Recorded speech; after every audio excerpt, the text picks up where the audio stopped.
Welcome back to Sunday League Extra, the series that lets us look back at each month and reminds us of the good, the bad, and the ugly. Man, go! Yeah! Fucking hell! Every fucking time!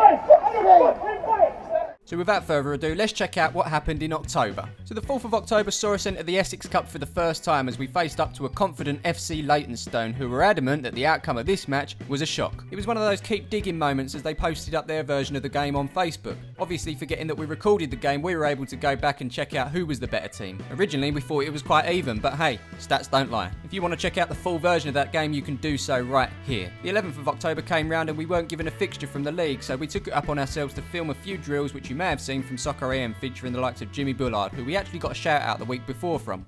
I know some of you think you're better than the pros. Why don't you send your videos in to the address below? Here's one I made earlier from Palmers FC.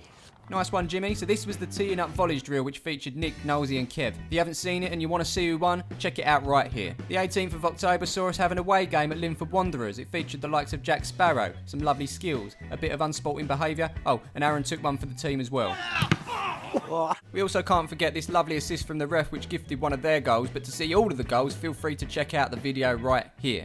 October was also a time where we had a sudden bit of social appreciation after somebody thought they'd post Luke's tackle from earlier on in the season. We're not really sure where it started, but we first saw it on RL Design's Instagram page grabbing over 100,000 likes. Following that, it caught the attention of our friends over at the Sun Dream Team, and then the Sport Bible got involved too. But not only did they feature Luke's poor challenge, but they also featured Michael's one as well. So we thought we'd catch up with Luke and hear what he thinks about being the most viewed Palmers FC player out there. Look, don't get me wrong, it's great that Palmers FC are being viewed by thousands and thousands of people, but it's for the wrong reasons. Look, I'm not a dirty player. I didn't mean to throw a two-footed challenge 10 minutes late, and I did say sorry, and I did send some flowers to his hospital bed. I hope that makes up for it. Cheers for clearing that up, Luke. I know you don't like being on the camera too much as well, so it's much appreciated that you come on and did that. That's alright, no worries. Let's talk about football training. This is something that you guys are constantly asking us to do. Film some training sessions. Unfortunately, we do not train. Don't get me wrong, we've attempted to do it and we did actually record a training session earlier on in the season. But after a few weeks, we started to get 5s, 6s and 7s and it's just not worth it.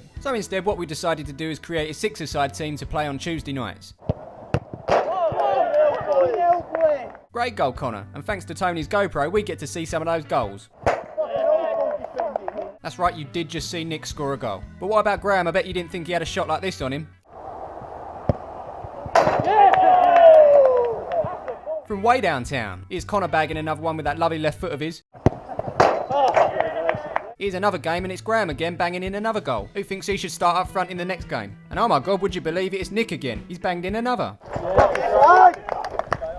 Even Luke's getting involved. Nice drop of the shoulder here, hit with the right straight past the keeper into the back of the net. And here he is again, netting this one into the top corner. So there you have it, a little insight into Tuesday night 6-a-side with Palmers FC. What's that? A league table? Of course, here you go. We are top of the league, say we are top of the league. I haven't said that since last season, hopefully I will be saying it a lot more this season. Anyway, enough of Tuesday League, back to Sunday League. 25th of October saw us return to the Essex Cup in the second round as we faced up to Ashfield Albion, but something kind of went wrong. Our pitch unfortunately was double booked with another game, and when it came down to it, we were made to choose between heads and tails. That's right, the toss of a coin decided whether our game would go ahead or not. Unfortunately, we lost that toss and are currently appealing a charge from the FA for not fulfilling our fixture and face suspension from the competition. All this because we lost the toss of a coin. We'll keep you updated on that front and hopefully something will come out of it. So that was in fact all of the football in October. Let's check out some stats starting with the top goal scorers. So like we just mentioned, there wasn't much football on, so we didn't score many goals, 6 in total during October, and that was split across 3 individuals. With 1 goal we had Kieran, Michael grabbed himself 2 goals, and finally top of the pile for the second month running is Too Good. He bagged himself 3 goals, which means your overall top goal scorers for the season looks like this. Too Good leads the way with 7, Michael just behind with 5, Kieran with 3, Connor with 2, and then Luke with 1. Let's check out the assists for October, because without them we wouldn't be getting any goals, and on 1 each we've got Nick, Nosey, Kieran and Connor, and then Wazza leads the way on 2, which means the top 5 assisters for the season leading the way is Nosey on 4, and then Wazza, Michael, Kieran and Nick are all on 2 each. So there you have it, games, stats and a little bit extra crammed into October for you. We'll see you in the next one when November is finished. Starting with this exclusive with Super Dan. He's not been in the starting lineup yet because he's been injured, but here's his walk-on. The thing I like about Wayne's one is the ability to not move at all. I bet you all thought when you looked at this was just a still shot, but he genuinely doesn't move the whole way through. Well done that man.